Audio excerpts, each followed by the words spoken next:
မျိုးမြင့်နေအများကြီးပဲပေါ့နော်မယ်ဒီတို့ရောက်တဲ့ချိန်ကလည်းဒါထမင်းစားတဲ့ချိန်နဲ့တိုက်နေတာဆိုတော့ဒီလိုသဘောကျတာမယ်ဒီတို့ခုတိုင်းကလည်းမော်လမြိုင်လူဖြစ်တဲ့အတွက်မော်လမြိုင်ကချက်တဲ့ချက်နီးချက်ဟန်နေရမယ်ဒီတို့စားနေကြဟိုရတာတွေတက်ကိုထူးကဲပြီးတော့ပူစားကောင်းတယ်ဒီတို့ဆိုရင်အမြဲတမ်းခီးသွားနေတာဖြစ်တဲ့အတွက်ခီးသွားတဲ့နေရာတွေရောက်တဲ့အခါကျရင်ကိုယ့်ဒေသအစားအစာပို့ပြီးတော့မှတ်မော်တယ်ဘာကြောင့်လဲဆိုတော့ဒီလိုမော်နယ်ဘက်ကလူချက်တဲ့ဟင်းနေရချက်ပုံစံကျူးရမယ်ဆိုရင်ပေါ့နော်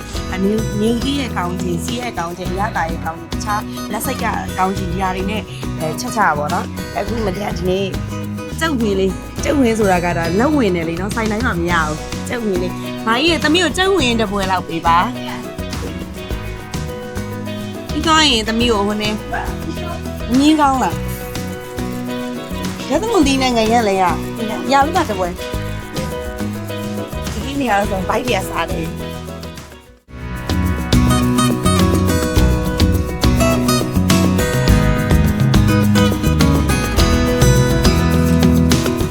စားပါတော့မယ်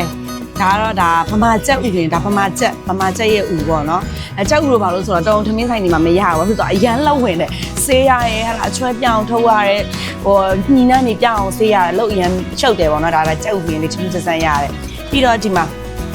ငရမ်းရဲဒါလက်သမုံသီးရဲမုံလာဥရဲဒါကိုတီးစုံလေးကိုမငားလေးနဲ့အဲ့လိုမျိုးစီချန်ရေချန်လေးချက်တာဒါဒါပေမဲ့တို့ဘက်မှာဆိုရင်ဒါဒီလိုမျိုးလေးတွေချက်စားတာဒီလိုပူရဲရသည်နဲ့ဆိုအရန်အဆင်ပြေကောင်းဒါမှတိုးစရာတွေကလည်းမကြည့်တိုးစရာနဲ့ဒီ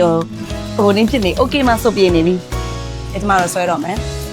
ထုံးစံတိုင်းပဲကျမရဲ့အသက်ချက်တယ်ကျမရဲ့ open ငပိရေဒီနေရာတော့အရင်ပြရပါ Oh my god မွေးလိုက်တာနော်ပဲတော်မွေးတယ်မဆလာနန်းကလည်းမပြင်းခိုက်တင်နေရပဲထဲတာမှဆိုရင်ဒါကစုံရဲ့ကြော်လို့တခွားသီးတုပ်တို့ချက်မောင်းကြော်တို့ပုံနေဘာလဲချောင်းကြော်တို့ပါချတာပြီးတယ်ဟင်းချိုလေးပါပါတယ်အရင်လေးများအလင်းငါးမျိုးပါတာပေါ့နော်ဒီလိုမှဆိုရင်တော့မတင်တော့လာပြီးဆိုခဏစားပြစ်တယ်အဲဆိုအဆက်ဟာလည်းတဲ့တယ်အရသာလည်းကောင်းတယ်တန့်ရှင်းတယ်ပြီးတော့စေတနာပါတယ်အဓိကစေတနာပါတာအဓိကပေါ့နော်စားပါအောင်အော်ရရ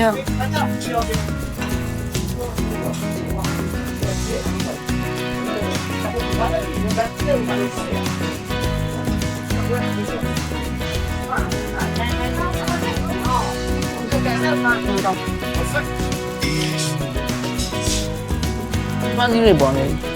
ဘာပြောကွာအဖမ်းကြီးကဒီလိုပါတော့အရန်ပေါ်ရတယ်ဒီကနေ့စမ်းချိုးမှာပဲ